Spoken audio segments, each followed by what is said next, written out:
Pessoal, boa noite. Grande prazer ter vocês aqui.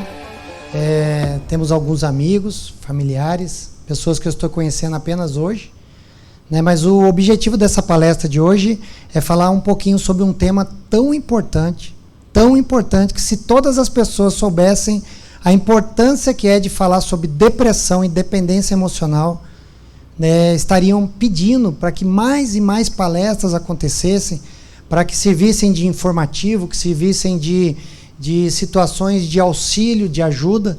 Estava conversando agora há pouco com a Zenate, e o filho dela, o Maxwell, estava falando, o Maxwell me ligou certo dia falando assim, olha, eu preciso de ajuda para uma amiga minha. E aí fomos conversando, né, Zenate, estava falando sobre isso, o quanto ele foi um anjo na vida dessa menina. Então, quando nós falamos sobre o tema de depressão, é um tema que tem que ser tratado com bastante tranquilidade, mas ao mesmo tempo com bastante seriedade. Nós vemos tantas palestras motivacionais, palestras que fazem parecer que você está saindo daqui com um manual de autoajuda, mas na verdade a palestra de depressão ela tem um fim um pouquinho diferente. Ela vai mostrar, eu vou mostrar para vocês aqui um pouquinho, o que aconteceu na minha vida, na vida da minha esposa, como que nós passamos, os meus amigos e familiares que estão aqui também me ajudaram a passar por tudo isso, né? Nós passamos juntos, né? Um pouquinho do que eu vou passar aqui, alguns já conhecem a história, mas é importante lembrar que hoje eu tenho o privilégio de estar aqui com meu pai, né? Meu pai está aqui hoje, né? Levanta aí um pouquinho, seu Luiz, levanta aí. Olha o careca bonito aí, ó. Olha que coisa linda, ó. Pensa eu saí desse homem aí, ó. Fui ele que me fez, né? Esse homem bonito aí. E ele passou algo semelhante. Né, meu pai, nós tivemos a perca, né, do meu irmão no ano de 2006, né, onde ele tirou também a própria vida, e no ano de 2016 aconteceu algo com o meu filho, do qual eu vou passar para quem ainda não conhece a história e para vocês que já conhecem, para que entendam um pouquinho mais do que aconteceu nesses anos, nesses longos quase 6 anos, né, da perca do meu filho e como que nós aprendemos a lidar com tudo isso. Ainda hoje estava conversando com uma adolescente de 14 anos, do qual ela havia sido estuprada, ela havia passado por uma situação terrível, havia denunciado e ninguém acreditou nela. E ela se cortando, fazendo situações terríveis e falando, minha vida é um lixo, eu não quero mais viver, não tem sentido. E aí que entra o motivo de vocês estarem aqui. Lidando com uma situação dessa, como vocês agiriam? Pode ser que tenha gente aqui que tenha domínio, tenha conhecimento, tenha amor para dar o suficiente. Mas eu quero dizer que a grande maioria não está preparada para lidar com esse tipo de situação. Infelizmente, são situações diárias. Tanto é que as pessoas quando ligam, Elvis, eu pensei em você. Por quê? Porque a maioria ainda não consegue lidar, não sabe como agir, não sabe quais as palavras que têm que ser ditas. Existem pessoas que podem estar aqui hoje ou não, ou conhecem alguém que estejam, que podem estar aprisionadas. Sabe aprisionadas aonde? Na dor, na vergonha. Pessoas que passaram coisas terríveis e até hoje sofrem com isso, mas ainda não tiveram como digerir tudo isso, não tiveram ainda como avançar, como continuar avançando, mesmo tendo passado por toda aquela dor. Queria que meu amigo aqui, eu vou pedir a ajuda dele, mas o Juliano me deu um negocinho chique. Aqui, ó, que negócio chique, ó. Passa aqui, ó. Chique no último, né? E eu trouxe essa frase aqui, ó. Quando tudo estiver parecendo ir contra você, lembre-se que o avião decola contra o vento e não a favor dele. Quem disse isso foi Henry Ford. E é algo muito interessante isso, porque hoje, se você olhar do lado, dá uma olhadinha para quem está do teu lado, é só rapidinho assim, ó. Olha rapidinho assim, ó. Provavelmente essa pessoa, ela deu até risada para você. Mas quem é que garante que essa pessoa não está pedindo por socorro? Quem é que garante que não está gritando por dentro? Quem é que garante que não está falando assim, olha, eu estou sorrindo, eu estou aqui falando que está tudo bem, mas por favor me ajude. Eu já vi várias pessoas, né, gritando por socorro e com uma máscara. Algumas pessoas ainda usam, né, e usamos até pouco tempo a máscara de pano ou a máscara de material farmacêutico e tal para proteger. Mas nós estamos falando de outra máscara. Nós estamos falando de uma máscara que ela é bem prejudicial. É uma máscara que ela não tem esse problema de saúde física, não. É uma máscara que ela acaba comprometendo toda a parte emocional de uma pessoa. A pessoa ela se esconde. Eu não sei se vocês estão vendo essa geração agora dos adolescentes, aonde a moda agora é tirar foto com o rosto coberto. Não querem mais aparecer. Quando falaram que ia sair a máscara, alguns odiaram. Porque a máscara era o refúgio deles. E isso está trazendo muitos problemas. Eu trouxe essa foto aqui que é a foto da família feliz. A foto que as pessoas olham e falam assim, nossa, que família linda, que família maravilhosa. E realmente era uma família fantástica. Mas de repente esse meu guri aqui, ó, esse bonito aqui, ó, o meu diamante, meu tudo, meu companheiro, meu parceiro, de repente nós fomos para uma cidade chamada Catu, na Bahia.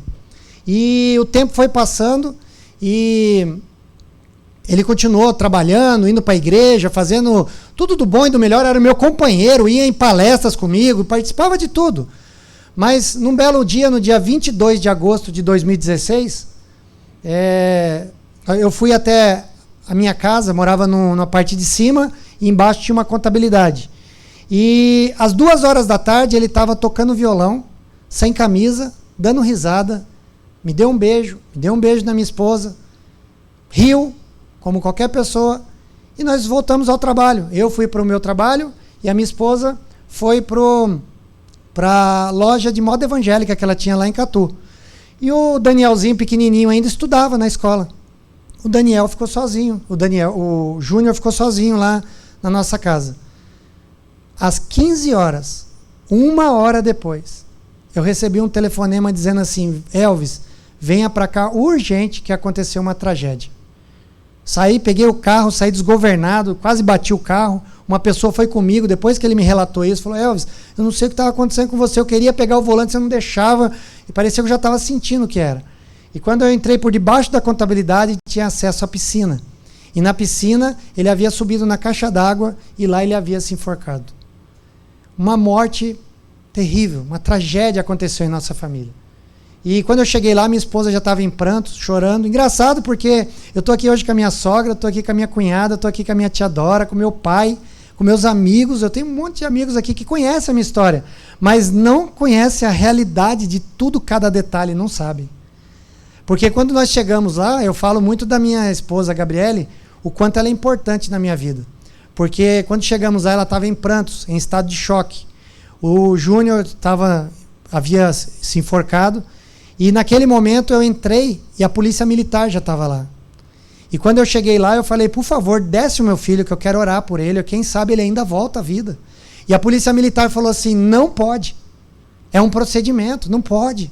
Tem que esperar o IML chegar. E eu falei, não, por favor, ainda dá tempo, desce ele. E eles desceram, com muito respeito. Você tem que ver, o pessoal às vezes fala mal da polícia militar, algumas coisas. Eu não tenho que reclamar. Me ajudaram, foram muito respeitosos. Eu peguei meu filho, tirei a corda do pescoço dele, orei por ele, falei, Deus, se o Senhor quiser que ele volte, que o Senhor faça um milagre, mas se não for da tua vontade, eu respeito a tua vontade. E assim foi. O ML chegou, levou o meu guri, levou o meu pequeno, e foi um dos dias mais tristes da minha vida, ou mais triste. Vocês já ouviram falar de dia mal? Já ouviram falar? O dia mal chegou na minha vida. O dia mal da Laiane pode ser a perca de um emprego. O dia mal da Zenate pode ser um relacionamento, um filho que foi viajar igual o Maxwell que está longe, pode ser o dia mal dela. O dia mal da Fernanda, minha cunhada, pode ser ali um dia terrível no trabalho. Pode ter sido algo horrível. O dia mal do Tony foi recente, talvez, com um assalto que foi, né, foi assaltado, né, Tony, recentemente, né, terrível a situação dele, né? Então várias situações. Não tem como eu chegar para você e querer medir o teu dia mal e o meu dia mal. O meu dia mal pode ter sido assim, a perca do meu filho. O dia mal do meu pai talvez foi a perca do meu irmão. E também do meu filho. Né? Não sei, são tantas coisas que passam, né, na nossa mente. Mas vocês vão entender um pouquinho onde eu quero chegar. Quem olhava para ele, pensa numa pessoa triste? Não precisa olhar para esse bonito aqui sem camisa, não. Olha só para aquele lá. Pensa numa pessoa que é triste? Pensa não? Até que aqui parece um pouquinho que ele está meio pensativo aqui, né? Mas eu pus essa foto só para ele parecer comigo. Aqui, ó. Eu pus aqui só para vocês falarem, nossa, parece tanto com ela. Aí eu pus aqui porque está muito bonita essa foto, né? Aí aqui, olha só o que aconteceu. Esse aqui é um autorretrato que a professora dele mandou fazer no dia 31/5/2016. O meu filho faleceu em 22 de agosto de 2016, 3 meses antes. Ela pediu para ele fazer um autorretrato para todos os alunos. E ele escreveu a seguinte carta. Por fora uma coisa, um simples humano. Por dentro um monstro que já me dominou há muito tempo. Um animal que me identifico é a aranha. O único animal que não tem coração. É fria e age por instinto. Minha história ninguém ia querer ter, abandonado por sua mãe, porque a mãe dele, com 2 anos de idade, foi embora.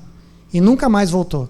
E aí a minha esposa, até hoje, até antes dele falecer, chamava ela de mãe, pedia benção. A Gabi com ele tinha uma cumplicidade maravilhosa. Daí ele colocou um rio que jorrava água, mas todos que a bebem acabam envenenadas e morrendo. Saindo da minha vida como muitos se foram. Uma pessoa normal, todos me conhecem, ou pelo menos acham que me conhecem. Ou pelo menos conhecem o que eu permito que eles conhecem. Me sinto quebrado, caindo em pedaços. Eu já deixei me dominar um monstro, fora da jaula. Você não consegue me ver porque tem alguém aqui do meu lado. O errado é tão certo e o certo é tão errado. Eu odeio o que virei, mas me faz sentir tão bem, pois quando estou na sombra sou forte como ninguém. Depois que eu li essa frase, um jovem da escola Alceu, eu e o Juliano e uma equipe, nós fomos lá na escola Alceu palestrar sobre depressão. Palestramos de manhã, de tarde, à noite. Tinha adolescente que chegava para a gente e falava, tio, me ensina a ser feliz. Muito séria a situação dos adolescentes e crianças, pré-adolescentes. Mas daí um jovem, quando eu li essa carta, ele falou, tio, você sabia que isso aí é uma música? Eu falei, não. Aí ele me mostrou que todo esse fim aqui, me sinto quebrado, caí e tal, é uma música. Uma música de animes. Né? Tem muito jovem, não sei se o Fidazenar gosta de animes, eu não sei se a Joyce gosta, né? Mas tem muita criança que gosta de animes, eu não acho totalmente errado, mas tem algumas coisas, né, que tem que tomar cuidado.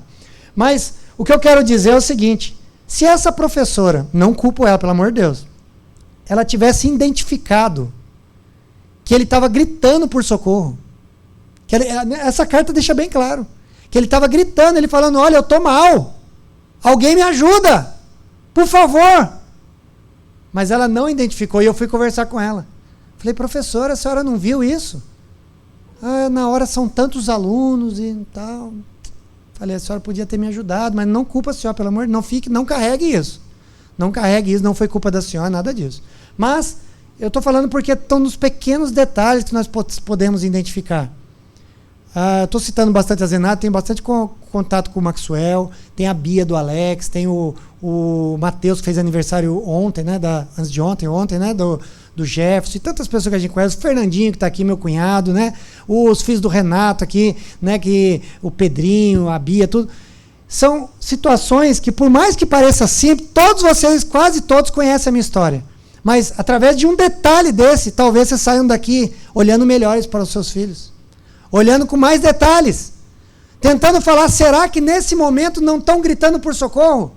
Será que quando eles bateram de frente comigo, não é querendo chamar a minha atenção para eu dar mais amor? Será que nesse momento não é a hora de eu falar, filho, eu nem sempre fui um pai, uma mãe, mas agora eu estou aqui? São pequenos detalhes. Aí, olha só, sabe quem é essa gatinha aqui?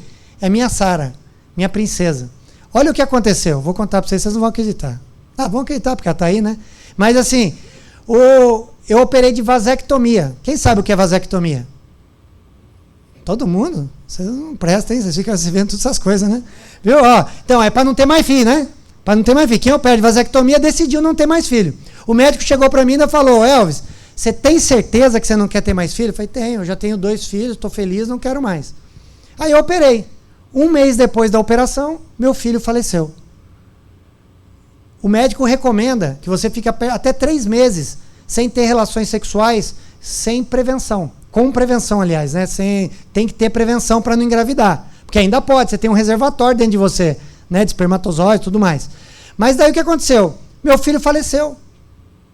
Passaram-se 2 meses, eu e minha esposa, óbvio que nós não tínhamos condições emocionais, estávamos de luto ainda. E não tivemos relacionamentos. Segundo o médico, eu acertei o alvo certo novamente, e daí veio a minha pequena Sara. Para ninguém pensar que eu fui corno, né? Eu já estou lá com o meu examezinho pronto, minha princesa Gabi é linda, nunca teria coragem de fazer isso. Aí alguns estão falando, pensa que não, né? Mas não teria mesmo. E aí o exame deu lá, que a gente ainda teria 70% de possibilidade de eu ter engravidado ela. Aí fiz um outro exame mais tarde, e aí sim, deu que 0,00001, que possibilidade de não engravidar e tal. Mas daí veio a minha pequena Sara. Então, olha o que Deus fez nas nossas vidas. A Gabi já entrando num processo muito complicado. A Gabi ficou bem mal. Eu não sei se a dona Irene, como mãe dela, viu todo o processo. Talvez a Jéssica viu alguns pontos quando a Sara nasceu e tudo mais. Porque a Jéssica foi para a Bahia lá comigo. Mas a Gabi ficou muito mal. Quase ninguém viu. O estado que a Gabi ficou, quase ninguém viu. Que foi bem pesado.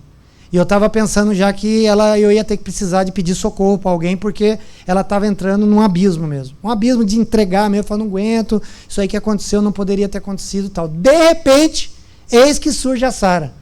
E aí ela vem alegrar todo mundo. O Dani, que é a idade da Joyce aqui, que tá aquela...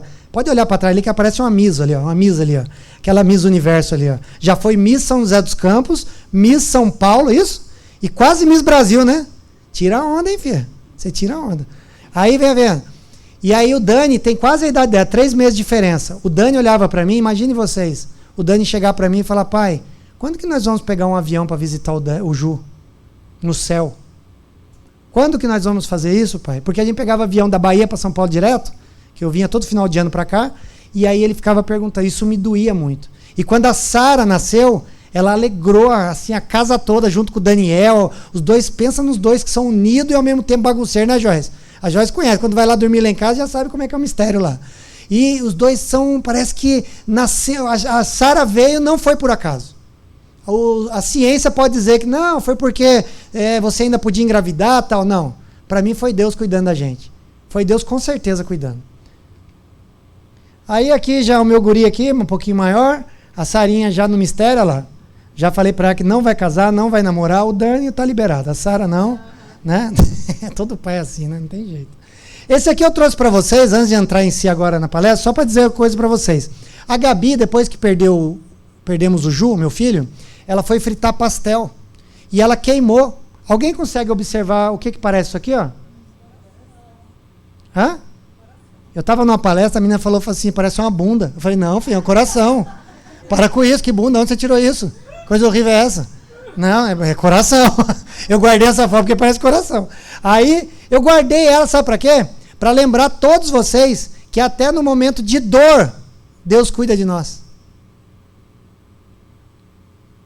Momento de dor, ela estava gemendo de dor, tinha sido uma queimadura, quem já queimou aqui sabe. Que dói, né? E uns doidos ainda vai querer passar pasta de dente, doido, bando de doido, né? Mas passa, né? A avó ensinava, vão passar. Mas eu trouxe aqui para lembrar vocês. Como conseguimos superar essa perda? E aí eu quero entrar em si, no que eu queria trazer com mais propriedade para vocês. Os dados da ANS, nós vamos falar um pouquinho à frente aqui, eles relatam que o Brasil é o 5º país mais depressivo do mundo. É o Brasil. Ele está entre os primeiros em ansiedade. Nós somos os mais ansiosos do mundo. É o Brasil.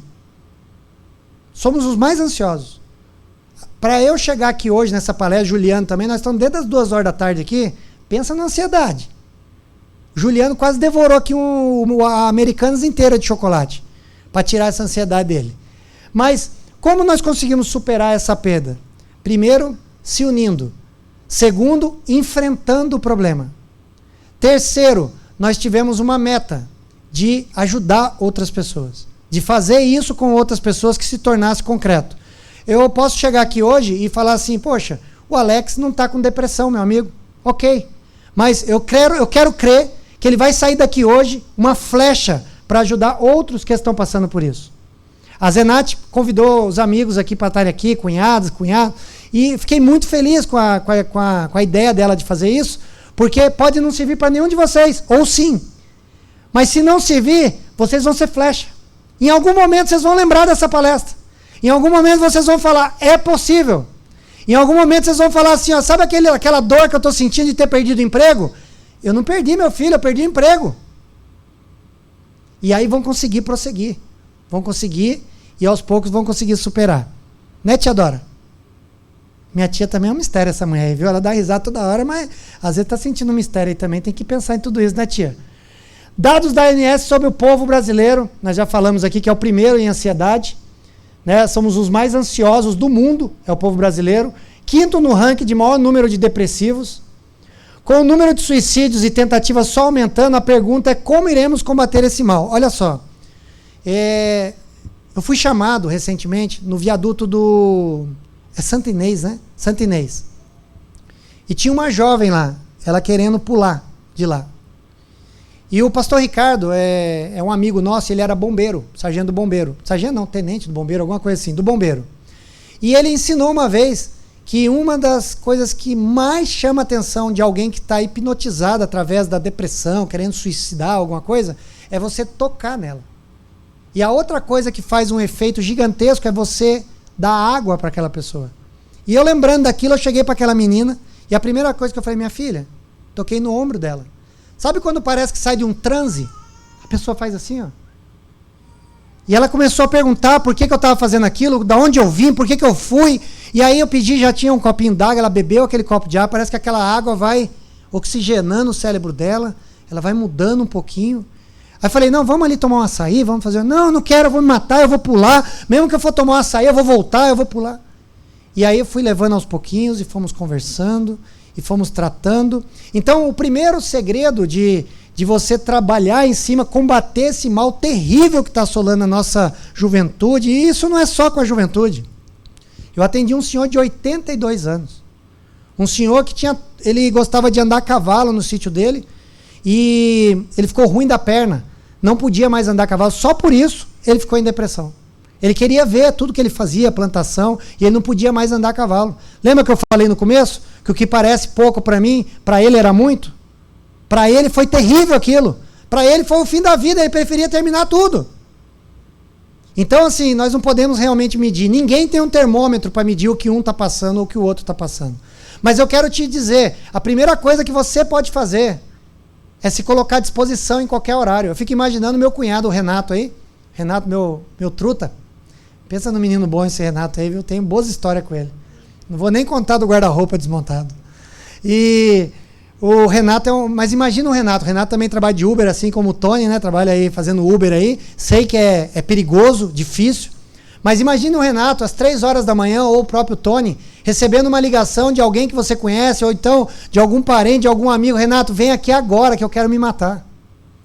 Tony, vem aqui agora, eu estou desesperado, eu quero tirar minha vida, é agora. Não dá para você dormir, ou então continuar fazendo o seu trabalho e falar, amanhã eu vou. Não dá. É agora, é de imediato.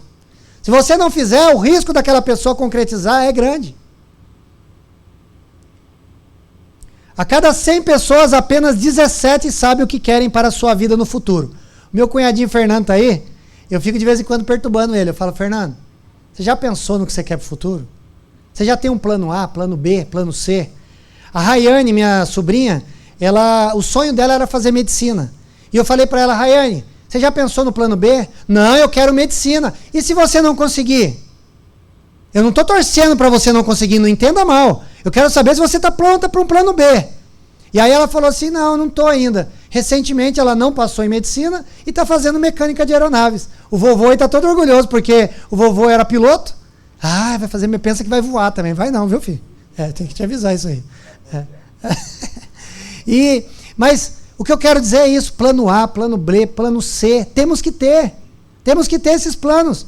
Eu fico imaginando tantas pessoas que estão aqui nessa sala aqui que falaram assim, ó, a vida que eu tenho hoje não é a que eu planejei há 10 anos atrás. Eu queria ser mais, eu queria ter passado em concurso, eu queria ganhar 15 mil, 20 mil, 30 mil, mas hoje eu estou vivendo, estou levando minha vida assim e assim vai ser, foi o que eu consegui. E aí o segredo é continuar marchando, continuar avançando e ir tentando atrás das suas metas. Mas hoje o que está me preocupando é que de cada 100, imagine cada 100 pessoas, só 17 saber o que pensam para o futuro. As pessoas não estão pensando mais em futuro. Eu estava falando que o medo, ele tem uma coincidência muito grande. Ele liga o sentido de ideia com o sentido de tempo. Esse é o medo. O medo, ele não é o real, ele é o imaginário, é o futuro. Alguém aqui tem medo de morrer? Ninguém tem medo de morrer? Olha que beleza. A sogra tem, né, sogra? Eu também tenho. Assim, claro, a gente sabe, quem sabe para onde vai, lógico que é melhor, não precisa ter todo esse medo, mas o medo, aquela sensação que eu quero dizer, de você perder a vida, te traz medo. Por quê? Porque é aquela sensação do futuro, do que vai acontecer. Não é do que você está passando agora. Se você está passando agora um sofrimento, você suporta. Mas o medo é aquilo que você ainda planeja, que você imagina. Eu vou perder meu emprego, eu tenho medo de perder meu emprego, eu tenho medo de perder minha esposa, eu tenho medo de perder meu relacionamento, eu tenho medo de perder meu dinheiro, eu tenho medo de perder minha saúde. Tudo isso é futuro. Tudo é futuro. Tudo é o que você está pensando. Tem algumas pessoas que têm medo do sucesso. E se eu alcançar o sucesso? O que será de mim? Acontece.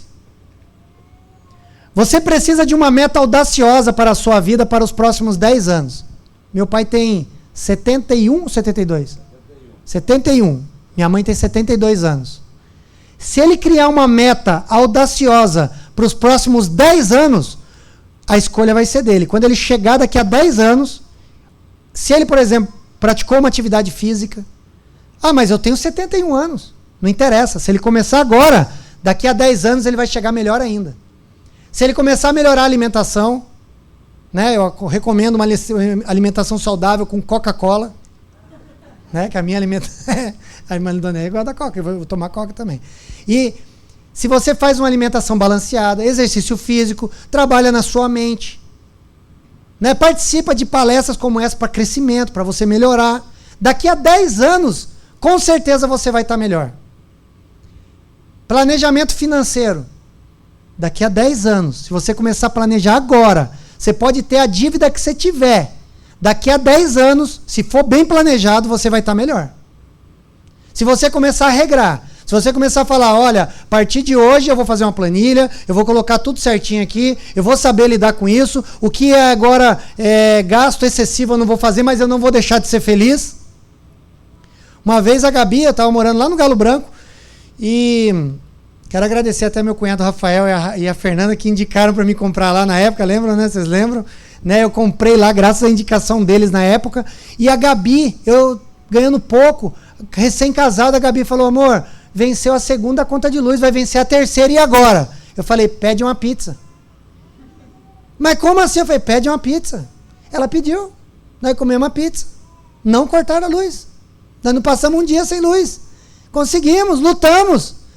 Porque apesar de você ter que ter planejamento, você também tem que viver. Senão você desencoraja. Você vai lá, você trabalha, rala, ganha dinheiro, você não tem capacidade de tomar um milkshake. Aí vai vir na depressão, sim. Claro que vai vir. Porque vai bater doído. Né? E uma outra questão também é a vida sentimental. Você tem que preparar a tua vida sentimental para os próximos 10 anos. Juliano, agora das 18 às 19h30, ele estava palestrando sobre as 5 linguagens do amor. Se um dia você puder participar dessa palestra, você vai se maravilhar. Eu fiquei aqui apaixonado pela palestra. Né? Senti falta só da minha esposa, que está recém-operada dos olhos, mas se ela tivesse aqui, ela ia amar, com certeza. Mas a sua vida sentimental é necessária. Você precisa planejar.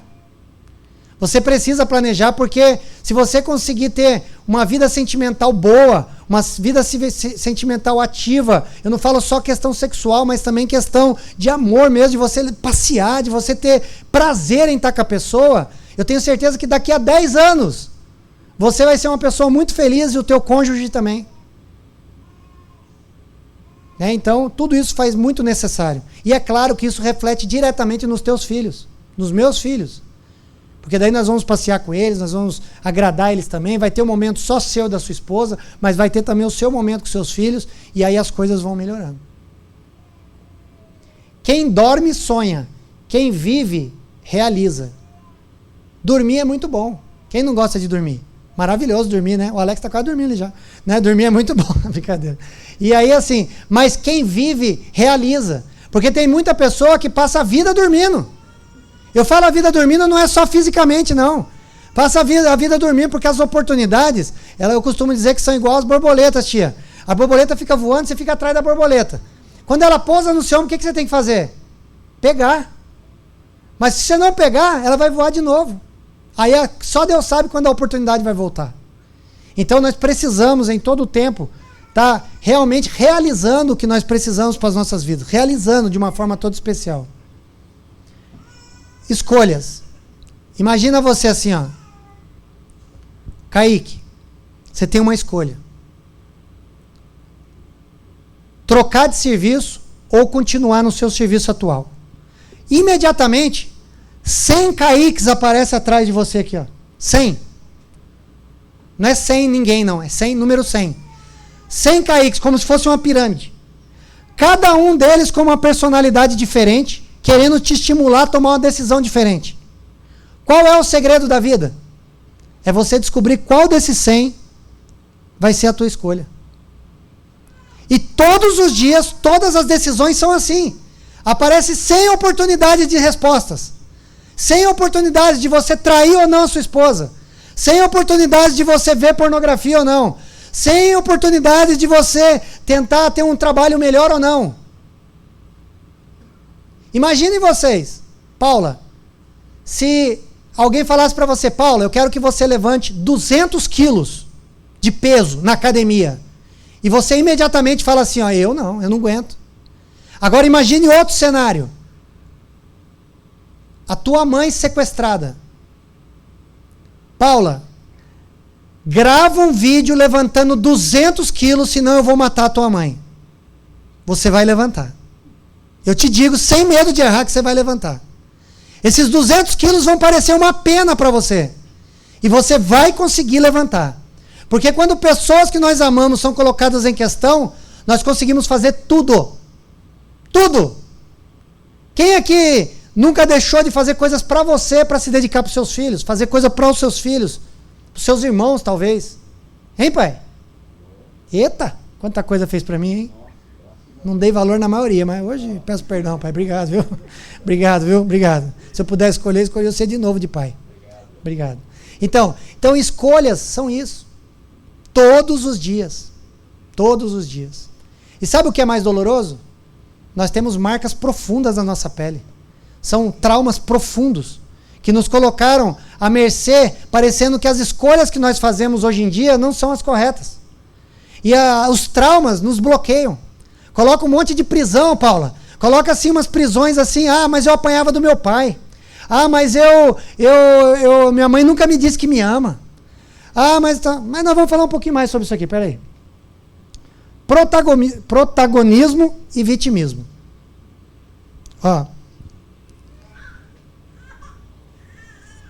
Só pensem na mente de vocês. Algo que alguém fez com vocês que vocês foram vítimas. Pensem em alguma coisa que vocês foram vítima. Por exemplo, passaram o pé na minha sociedade que eu tinha com uma pessoa. O meu pai nunca me disse que me amava. Você foi vítima sobre isso. Eu em determinado momento eu era muito nova e eu tinha que fazer todos os afazeres de casa e eu não achava que era justo. Eu estava num trabalho bom e passaram a rasteira em mim e pegaram o meu lugar. Pensem em tudo isso que vocês estão vivendo como que vocês foram vítimas. Pensem nisso. Começa a pensar assim numa situação mais profunda ainda. Olha, eu fui espancado, eu fui maltratado. Recentemente eu atendi uma jovem de 12 anos também, que ela falava assim, Eu falava assim, Elvis, eu não sei mais o que eu quero da vida, porque eu já passei por tanta situação, eu já fui estuprada, eu já fui molestada, eu conto para todo mundo, ninguém acredita, eu não sei mais nem o que eu faço.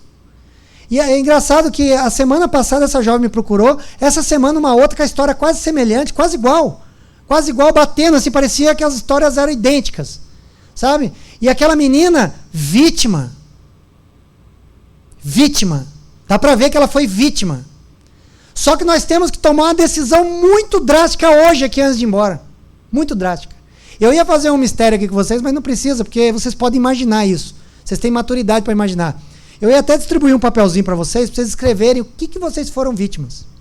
E depois eu ia pedir para vocês amassarem esse papel e jogar tudo aqui na frente, para vocês saírem daqui, deixando aqui nesse auditório tudo que te traz como vítima. Porque foi doloroso? Foi. Doeu? Foi. Você merecia? Não. Mas se você continuar no vitimismo, você não vai evoluir. Eu te digo sem medo de errar. Foi maldade que alguém fez com você? Foi.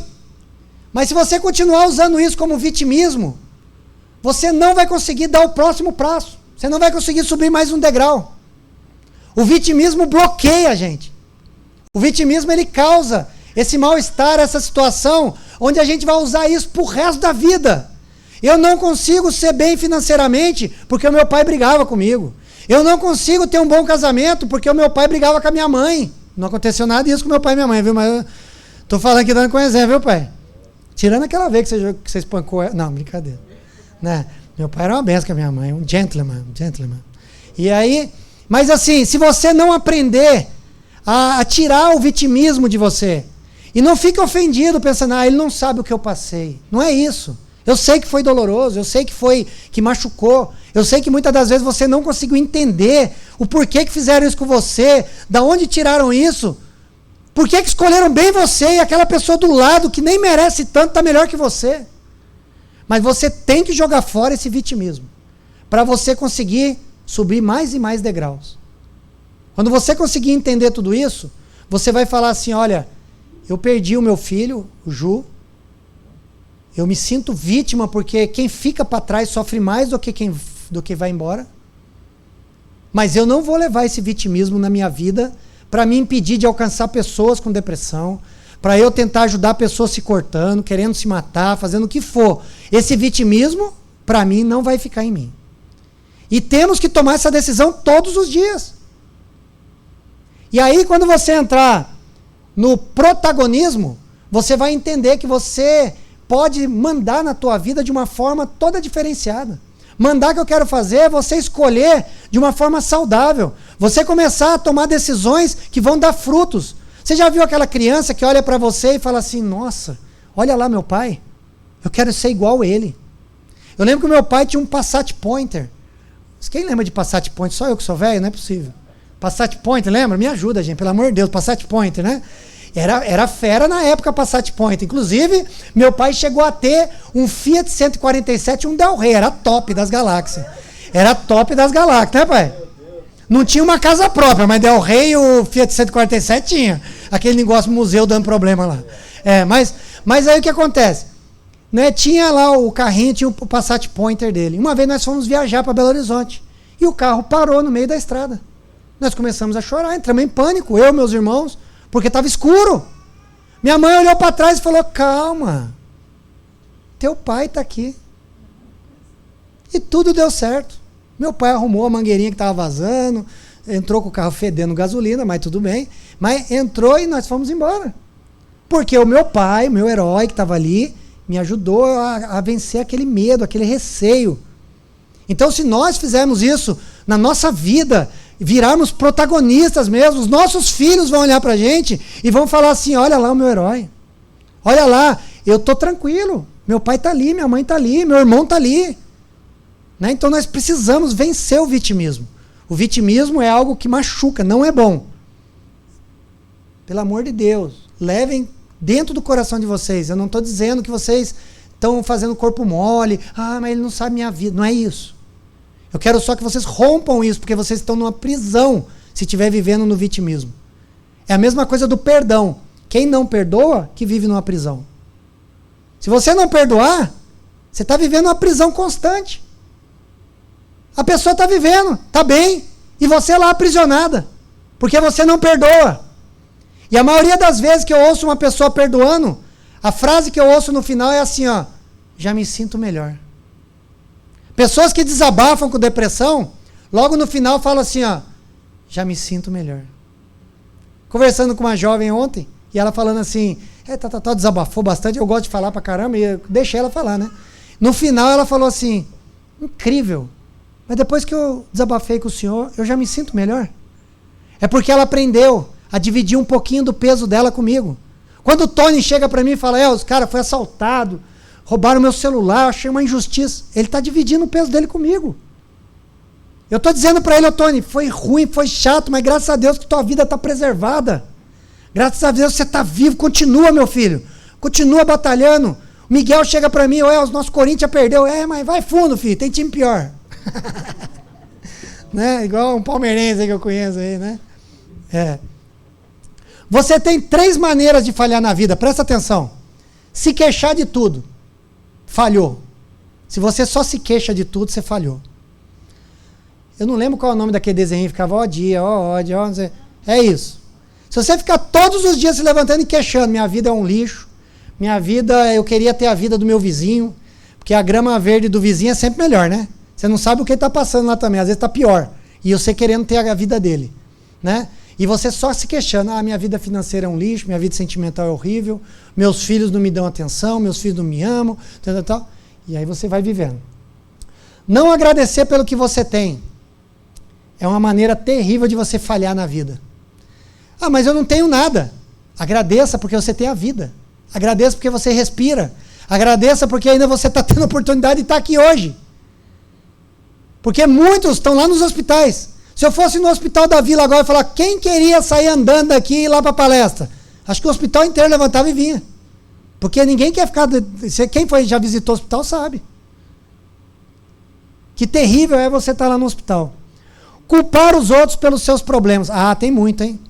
Pessoas culpando os outros dos seus problemas. O Jack fala muito comigo, a gente conversa bastante também, e ele fala para mim assim, Elvis, admitir é algo fundamental, né, Simone? Eles estão fazendo um curso lá na igreja da cidade, onde eles aprendem a primeira questão, admitir. Eu sou culpado. Eu fiz errado. Eu deixei de ganhar o dinheiro que eu podia, eu deixei de estudar, eu. Quando você começar a entender isso, você vai ter uma vida melhor. Você vai conseguir desenvolver a tua vida. Você vai conseguir vencer obstáculos que você nem imaginava que era capaz. É incrível. É um exercício simples, mas muito necessário que você faça. Eu coloquei aqui o seguinte. Muitos relatórios estão vindo à tona agora. Pessoas depressivas que estavam totalmente entregues à depressão e fizeram um simples exame de sangue, exame para identificar as vitaminas que faltavam no corpo, e identificaram que principalmente, além de outras, como vitamina D e tantas outras, identificaram que a vitamina B12 estava faltando no corpo dela. E bastou complementar aquela vitamina, e eles tiveram uma mudança de uma pessoa deprimida para uma das pessoas mais felizes que alguém já viu. Então, se você de repente está passando por uma depressão hoje, ou tem um amigo que está passando, peça para fazer um exame. Às vezes um simples exame pode mudar a vida da pessoa. Se ela identificar que a vitamina B12 está em falta, ela vai tomar um suplemento, algo necessário, e a vida dela vai mudar.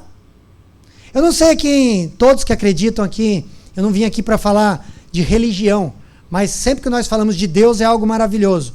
E quando um comportamento foi estudado, que quando você faz esse movimento com a mão, de fechar as duas mãos, quando você olha para o céu, ou então quando você se ajoelha, você libera um hormônio no teu organismo que te traz alegria, um hormônio que te traz evita dores, é um hormônio bom. E é interessante esse estudo, porque se você for pensar bem, o suicida ele olha para baixo. E as pessoas que estão pedindo para o suicida não pular, olha para cima. Então quando você faz esse ato de fazer esses movimentos, crendo você ou não em Jesus, crendo você ou não, não sei, em todas as suas crenças, no que você acredita, né? Mas quando você faz esse tipo de movimento, Quando você faz isso, né, libera um hormônio maravilhoso que pode mudar também a forma de você levar a vida. Valorize aqueles que ficaram ao seu lado e busque novos amigos. Meu paizinho aqui querido, ele falava assim, ó, se você passar até o final da tua vida, o Gé e o Alex cansaram de ouvir isso já. Se você chegar até o final da tua vida com 5 amigos de verdade, você viveu sua vida intensamente. Se você contar no dedo, deixa eu ver aqui, ó. Se eu levantar de madrugada querendo pular de uma ponte, eu tenho 5 amigos de verdade? Deixa eu ver. Aqui. Se tiver, você viveu sua vida intensamente. Se você não tiver, busque, que ainda há tempo. Busque ter amigos próximos. Não é amigos de tapinha nas costas. Não é amigos que só vai te ajudar com o financeiro. É amigos daqueles a qualquer momento. Eu tenho amigos aqui nessa sala que se eu ligar aqui a qualquer hora, imediatamente, um pouquinho mais devagar que um relâmpago, eles chegam na minha casa. Ou onde eu estiver. E sabem também que de contrapartida eu faria a mesma coisa. Né, eu fico vendo a geração da idade do meu cunhado. Meu cunhado tem 17 filhos. Tem 17 anos o Fernando. O meu filho faleceu na idade dele, com 17 anos. 17 anos de idade. E eu fico vendo alguns falando assim, eu não tenho mais interesse, não quero mais. Né, não quero mais viver, não quero mais levar a vida. Né, e tantas oportunidades do lado assim, ó. Eu jogo xadrez com esse menino, dá até raiva, não aguento mais perder desse menino de xadrez. Pensa um menino inteligente para xadrez, viu? E é muito bom, porque estimula. Eu tenho uma palestra que eu falo sobre jogos eletrônicos, que eu trago os brinquedos de antigamente. Quem lembra de carrinho de rolemã? Quem lembra de pular corda? Quem lembra de amarelinha? Por que tinha o céu e o inferno? Eu não sei por que tinha o céu e o inferno lá na amarelinha.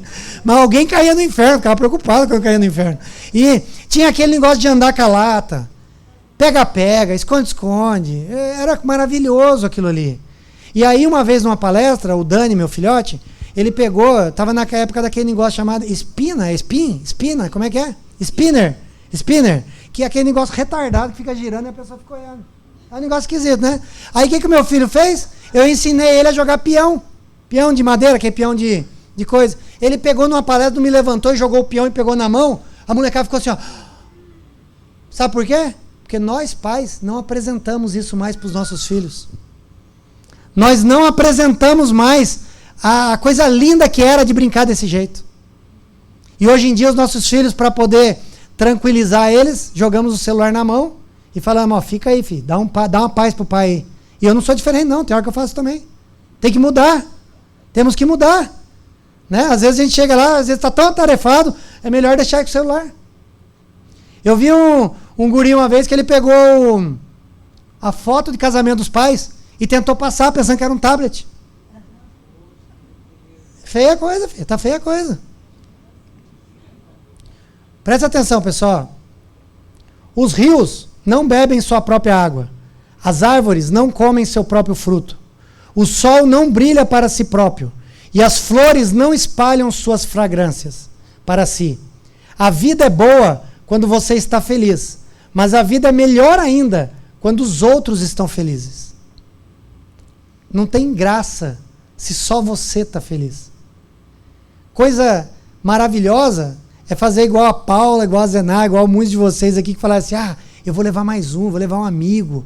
Porque ela não quer só ela ficar feliz, não quer só ela aprender, ela quer também alguém que fique. E isso aí é contagioso, isso é maravilhoso. Tem um técnico de futebol, o Muricy Ramalho, ele é meio brabo aquele homem, né, Jé? Ele é meio bruto para falar. Mas ele falou uma coisa que foi muito interessante. Ele fala assim, olha, se fosse um jogo contra qualquer timinho fraco, eu colocaria 3 jogadores ruins e um bom.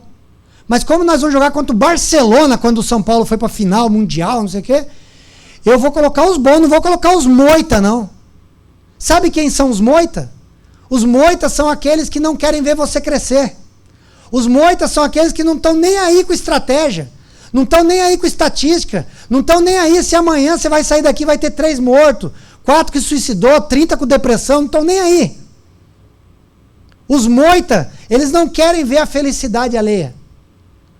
Né? Mas você, que está aqui hoje, por algum motivo você saiu da sua casa, você poderia estar assistindo televisão, poderia estar lá no quentinho, poderia estar assistindo um Netflix, sei lá o que você queria assistir, um futebol, qualquer coisa. Mas por algum motivo, você foi impulsionado a estar aqui hoje. E assim, talvez por tantos convites que eu fiz também, né? Acho que eu mandei uns 30 para cada um, acho. Né? Mas que bom que vocês vieram aqui, que possam também querer sair daqui um pouquinho diferente.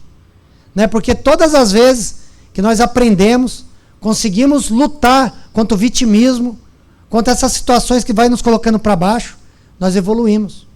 E conseguimos ajudar outras pessoas. E o que eu quero pedir para vocês é o seguinte: se alguém vir pedir favores para você de ajudar alguém que estiver em depressão, não esnobe dela. Não diga que ela está chamando a atenção. Não diga que aquela menina está fazendo isso ou aquele menino somente para chamar a atenção. Com certeza é um grito de socorro. Com certeza é alguém que está fazendo o que o meu filho não fez. Se o meu filho tivesse dado esse grito, ele estaria aqui junto comigo hoje na palestra. Então, se alguém gritar por socorro, aceite o socorro. Se você falar assim, ó, eu não tenho capacidade, me liga. Liga para o Juliano, liga para algum amigo, que nós vamos imediatamente lá para tentar acolher essa pessoa, para tentar ajudar ela. Sabe, às vezes as pessoas ficam falando, mas se eu falar que eu fui estuprado, fui molestado, ele vai querer denunciar, vai acabar com a minha família, vai ter uma guerra. Ninguém sai fazendo dessa forma. Nós temos jeitos de chegar, de tentar ir trabalhando, tentar alcançar isso aí, para tirar esse jovem dessa prisão que ele vive. Tá bom? Queria chamar o meu amigo Juliano, ele vai só complementar aqui para vocês aqui a parte de dependência emocional. Eu queria agradecer vocês, que Deus abençoe vocês. Muito obrigado, viu? Obrigado por vocês terem vindo. Eu sei que muitas das vezes é complicado, né? Sair de casa, né? Quem é que vai pagar estacionamento aqui? Nossa, que legal ver isso, cara. Muito bom, muito bom, muito bom. Fico mais valorizado saber que vocês estão pagando a parte do estacionamento. Mas que Deus abençoe vocês. Juliano vai complementar aqui, tá? Boa noite, pessoal.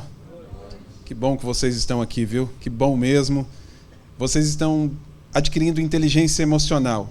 Inteligência emocional, ela nos faz avançar, nos faz crescer. E quando nós investimos tempo, não só dinheiro em si, mas tempo, o tempo é muito mais precioso do que isso. Alguém vai dizer da seguinte forma: tempo é... Vamos lá. Tempo é... Mentira. Tempo não é dinheiro, porque se tempo fosse dinheiro, o seu marido precisava ter tempo, ou seja, dinheiro para poder ter alguns minutos ou alguns momentos da sua atenção. O seu filho deveria ter dinheiro para poder estar ao seu lado, e ele não tem dinheiro. Então, tempo não é dinheiro. Tempo também não é. Tempo é amor. Sabe por quê? Porque quando nós entendemos o que é amor, se você chegasse e estivesse ali, alguém olhasse para você e falasse, olha, eu vou te matar. E aí você olhava para a pessoa que estava do seu lado e falava, não, mata ele primeiro. Porque, não conheço essa pessoa, pode matar. E aí você não entende que tempo é vida. E aí você fala, não, mata ele, pode matar ele. Porque a minha vida é mais importante do que a vida dele. Agora, se é o seu filho ali, você vai fazer o quê? Não, pode me matar, tira a minha vida, mas não tira a vida do meu filho. Por quê? Porque você ama aquela pessoa. Ou seja, o seu cônjuge, ou seja, o seu filho, ou a sua mãe, ou alguém importante para você. Tempo é amor. Então, cada momento que nós passamos da nossa vida, nós precisamos entender que nós precisamos dedicar o nosso amor naquilo que nós estamos fazendo. Seja no trabalho, seja nas amizades, seja para os amigos, seja nas relações, seja em tudo. Nós precisamos dedicar amor naquilo que nós fazemos. Então, nós precisamos entender o que é de fato, de concreto, o amor. E o amor não é apenas um sentimento. Ou alguns dizem que o amor é um dos sentimentos mais nobres que existe, e uma criança, ela não tem capacidade suficiente para entender o que é amor. Porque amor não é apenas sentimento, mas amor é uma escolha. Quando você entende que amor é uma escolha, você escolhe amar a pessoa que está ao seu lado, você escolhe amar os seus filhos, você escolhe amar os amigos, você escolhe, são escolhas. E a vida, ela se resume em escolhas. Eu preciso escolher a vida que eu quero ter. Quem não sabe a vida que quer ter, precisa no mínimo aceitar a vida que tem, sem reclamar, porque você não sabe a vida que você quer ter. E aí, nós que somos... Nós não, né? Eu vou dizer aqui só o Elvis é mais velho, eu não vou nem dizer o pai dele, o Elvis é mais velho aqui, e ele é dessa época. Existe uma época que tinha uma música, e a música dizia da seguinte forma: deixa a vida... Ah, tem gente que conhece. E essa música acabou pegando na cabeça das pessoas e elas acreditaram que precisavam deixar a vida levar. E foram deixando a vida levar, deixa levar. Empurrou o casamento com a barriga, empurrou a criação dos filhos com a barriga, empurrou a vida financeira com a barriga, empurrou a vida emocional com a barriga e foi empurrando a vida com a barriga. Porque, deixa a vida me levar. E não assumiu o controle. Nós precisamos assumir o controle das nossas vidas, assumir o controle das nossas emoções, assumir o controle e a responsabilidade de tudo aquilo que nós fazemos. Para quê? Porque eu preciso ter isso claro. Bem claro. O que eu quero da minha vida? O Elvis disse aqui há 10 anos. Daqui 10 anos, como é que você quer estar no seu relacionamento conjugal? Eu não tenho nem relacionamento conjugal. Então você quer ter um relacionamento conjugal? Você precisa ter claro isso. Daqui 10 anos, como é que você quer estar profissionalmente? Daqui 10 anos, como é que você quer que a sua vida esteja? Eu não planejei isso. A sua saúde, como é que você quer daqui 10 anos estar? Se você não planejar isso, daqui 10 anos você precisa aceitar a vida que te ofereceram. Sabe por quê? Porque isso faz parte da dependência emocional. Nós estamos aqui falando sobre depressão. Eu acredito que a maioria aqui nunca vão passar por isso, porque isso o nível de depressão, e as pessoas acabam confundindo. A depressão é o último estágio, mas antes da depressão vem a tristeza. E tristeza é natural. Todos nós passamos por tristeza. Depois da tristeza, ela avança para um nível de angústia. E quando a angústia começa a vir, aí por isso que algumas pessoas, e eu estava conversando há pouco agora com uma pessoa que está tendo crise de ansiedade. Por quê? Por conta da angústia. E aí, junto com a angústia, quando ela não é tratada, aí sim vem o caso clínico de depressão. E algumas pessoas precisam tomar remédio para tal. Mas antes de chegar na depressão, muita coisa poderia ser poupada. Ou seja, eu precisaria tratar de tudo isso. E uma das coisas que eu preciso tratar na minha vida é a dependência emocional. Há pelo menos 15 anos eu trabalho com dependentes químicos. E a dependência química, ela é tão prejudicial quanto a dependência emocional. E as pessoas não tratam da dependência emocional. Elas tratam da dependência química, mas não tratam da dependência emocional. Juliano, o que é dependência emocional? É distúrbio de prioridades. É quando você não entende que você é a pessoa mais importante que existe e que você precisa se amar. Ou seja, antes de você amar o seu filho, você precisa se amar. Porque senão você vai estar trocando a sua vida pela vida de outra pessoa. E aí quem tenta viver duas vidas acaba não vivendo nenhuma.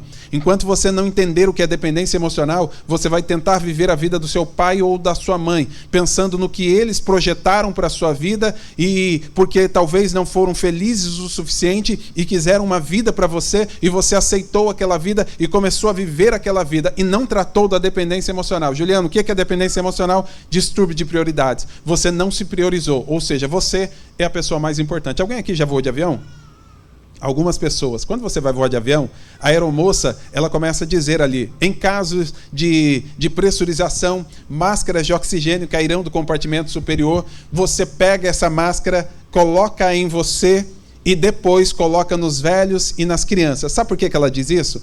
Porque se acontecer uma pressurização na cabine, vai acontecer a diminuição do ar. Automaticamente o oxigênio vai ficar difícil de se respirar ali, o oxigênio vai faltar. Com a falta de oxigênio você pode desmaiar. Com o desmaio você pode vir a óbito por falta de oxigênio no seu cérebro ou causar algo pior. Eu não estou dizendo nem se o avião cair. Mesmo se o avião não cair, se acontecer tudo isso. Por que ela diz para você colocar primeiro em você? Porque se você não estiver respirando bem, você não vai poder ajudar outras pessoas. Sabe por que você está aqui? Porque você está adquirindo inteligência emocional para saber lidar com a depressão, para saber lidar com as pessoas, para poder ajudar as pessoas. Mas primeiro você precisa estar bem. Em todas as esferas da sua vida você precisa estar bem para então você poder cuidar das outras pessoas. Sabe o que é dependência emocional? É quando você para de cuidar de você e você quer cuidar de todo mundo. Você quer cuidar de um, quer cuidar de outro, quer carregar o mundo nas costas, só que você não está bem com isso. E aí você coloca uma máscara dizendo que está tudo bem, e você vai ajudando as pessoas, e alguém olha para você e bate nas suas costas. Olha, eu no seu lugar eu não aguentava fazer tudo que você fez. Sabe por quê? Porque você criou um perfil de dependente emocional. Existem 5 perfis, eu vou falar de alguns. O primeiro é o campeão. O campeão é aquele que alguém bate nas costas dele, começa a aplaudir ele, dizendo, e ele começa a se inchar por causa disso, dizendo, tá difícil, mas eu dou conta do recado. É a mulher guerreira. Só que a mulher guerreira, ela só fica na guerra. Ela não vai para o palácio se alimentar do banquete. Por quê? Porque ela não tem tempo para isso. Ela preferiu ficar na guerra. E aí vem luta, ela vence aquela luta. Vem outra luta, ela vence aquela luta. E aí a vida dela é de luta em luta, de glória em glória. E ela fica feliz com as lutas que ela tem, porque as lutas dela mostram que ela é uma guerreira. Ela é uma campeã. Alguém bate nas costas dela e diz, parabéns, viu? Você dá conta do recado. Você cuida dos seus filhos, você cuida da sua família, você cuida de todo mundo. Agora a pergunta, quando que você vai cuidar de você? Quando é que você vai se priorizar? Enquanto você não for a pessoa mais importante, você nunca vai cuidar de ninguém. Juliano, mas isso aí é antibíblico, porque a Bíblia me manda ser humilde. Aonde é que você viu isso? Você precisa rever o seu conceito teológico. A Bíblia vai dizer sobre o decálogo. O decálogo, para quem não conhece, é os 10 mandamentos. Os 10 mandamentos, Jesus sintetizou em 2. Amarás a Deus sobre todas as coisas e o próximo como a ti mesmo. Como é que você vai amar o próximo se você não tem parâmetro de amor? Você precisa amar o próximo como a ti mesmo. Como é que você vai amar os outros sem se amar? Não tem como amar as pessoas sem se amar. Ou seja, você é a pessoa mais importante da sua vida. Enquanto você não entender isso, você não vai cuidar bem do seu esposo, você não vai cuidar bem dos seus filhos, você não vai cuidar bem de ninguém, porque você não cuida da sua saúde, você não cuida das suas emoções, você não cuida da sua vida profissional, você não cuida de nada que pertence a você. Você está preocupado em cuidar das outras pessoas. Sabe por quê? Porque tem um outro perfil de dependente emocional. É aquele que é o bonzinho. O bonzinho, eu não vou nem falar do bonzinho, eu vou falar de outro, do cuidador. O cuidador é aquele que quer cuidar de todo mundo. Ele cuida de todo mundo, ele cuida do filho, ele cuida de todo mundo, quer cuidar de todo mundo, seja homem ou seja mulher. Ele cuida de todo mundo. Geralmente essa pessoa tem uma ONG para poder ajudar. Geralmente essa pessoa é voluntária em algum lugar para poder ajudar. Geralmente essa pessoa tem gato, tem cachorro para poder cuidar de tudo. Porque ela quer cuidar de todo mundo, ela é cuidadora. E geralmente o cuidador ou a cuidadora vai arrumar um outro perfil de dependente emocional. Sabe qual é? O coitadinho. O coitadinho é aquele que tudo é ruim para ele, é o vitimismo. É aquela pessoa que, por causa do governo a minha vida está assim. Por causa do meu pai, a minha vida está assim. Por causa disso, a minha vida está assim. Mentira, tua vida está assim porque você deixou a sua vida na mão de outra pessoa e não assumiu o controle da sua vida e a responsabilidade. O que é que você precisa entender? E aí o coitadinho sempre vai colocando a culpa nas outras pessoas. A culpa nunca é dele. Eu estou assim porque... E aí, sabe o que acontece? Geralmente, o cuidador ou a cuidadora vai arrumar um coitadinho para cuidar. E aí o coitadinho fica naquela vida, eu não tenho sorte na vida, eu não tenho. Eu disse isso na palestra agora, quem conta com a sorte, no final vai contar uma história de azar. Então você precisa entender que a sorte não pode ser contada, você não pode contar com a sorte, você precisa contar com a vida que você tem e fazer acontecer. Juliana, eu não tenho oportunidades na vida, oportunidades não se tem, oportunidades são criadas. Quando é que eu crio oportunidades? Quando você vem para uma palestra dessa, você gira movimento na sua vida, automaticamente as oportunidades começam a aparecer, as oportunidades começam a fluir, porque você está em movimento. Então você precisa estar em movimento, e a vida ela é cíclica, ou seja, ela vai sendo círculos. Existem momentos difíceis, existem momentos de dificuldade, existem vários tipos de momentos, e você precisa entender que você precisa avançar, e para avançar você precisa adquirir inteligência emocional suficiente, primeiro, para saber quem você é.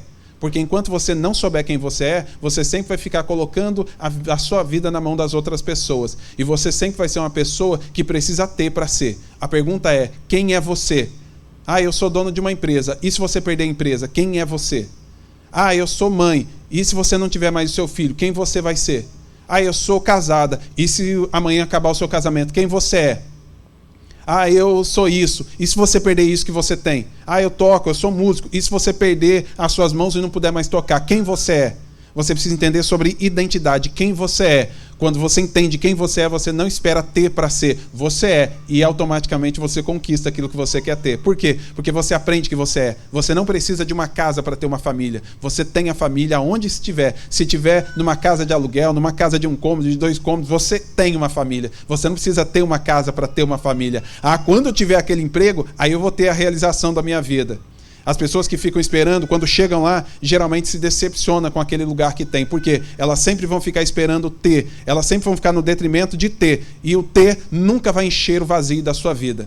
Porque você sempre vai querer algo a mais. Você nunca vai se contentar com aquilo que você tem. Por quê? Porque você não é. Você precisa ter. Você tem um vazio dentro de você. E aí você vai preenchendo esse vazio com coisas dessa terra. E são coisas vazias. Tudo supérfluo. Eu atendo pessoas todos os dias. Eu não me apresentei ainda. Me desculpem. O Elvis já fez a minha apresentação aqui, mas eu me chamo Juliano Leão, eu sou especialista em análise corporal, inteligência emocional e também sou terapeuta de casais. E dentro desse universo, desse mover, eu consigo, e alguém até vai assustar aqui agora, mas eu consigo saber como é que você funciona, como é que a sua mente funciona só observando o formato do seu corpo. Ou seja, só olhando para você, eu sei quais são as suas dores, quais são os seus traumas, aquilo que você teve na sua infância. Por quê? No processo de mielinização que aconteceu com você, quando você estava no ventre da sua mãe até os 7 anos de idade, mais ou menos, que é onde a psicologia diz que forma o caráter do ser humano, você formou ali 5 dores. E a maioria das pessoas estão nessas dores, que é a dor da rejeição, a dor do abandono, a dor da manipulação, a dor da humilhação e a dor de se sentir traída ou trocado. Junto com essas dores, quando você vira adulto, se você não souber dessas dores e lidar com isso, você nunca vai estar bem, seja no seu casamento, seja no seu emprego, seja na sua vida como um todo. Por quê? Porque você não sabe quem você é. A primeira coisa que você precisa saber é quem você é. Quando você entende isso, você automaticamente se liberta da dependência emocional. E você para de ficar preocupado com o que as pessoas vão dizer de você. Se você fizer isso, o que as pessoas vão dizer de você? Se você falar isso, o que as pessoas vão dizer isso? Sabe por quê? Porque as pessoas elas ficam ajudando, porque elas querem suprir uma falta. E aí elas não cuidam da vida delas. Você precisa cuidar da sua vida. Você precisa cuidar da sua saúde. Você precisa cuidar da sua alimentação. Se você não cuidar da sua vida, e eu costumo dizer o seguinte, você precisa cuidar de 3 áreas da sua vida. Corpo, alma e espírito. Nós falamos isso ontem ali. Foi fantástico. O Jefferson não esteve ali e nós entendemos, mas já estive várias vezes ali com eles e eles têm um programa maravilhoso toda sexta-feira. E nós falamos ali sobre corpo, alma e espírito. E você precisa cuidar dessas 3 áreas da sua vida.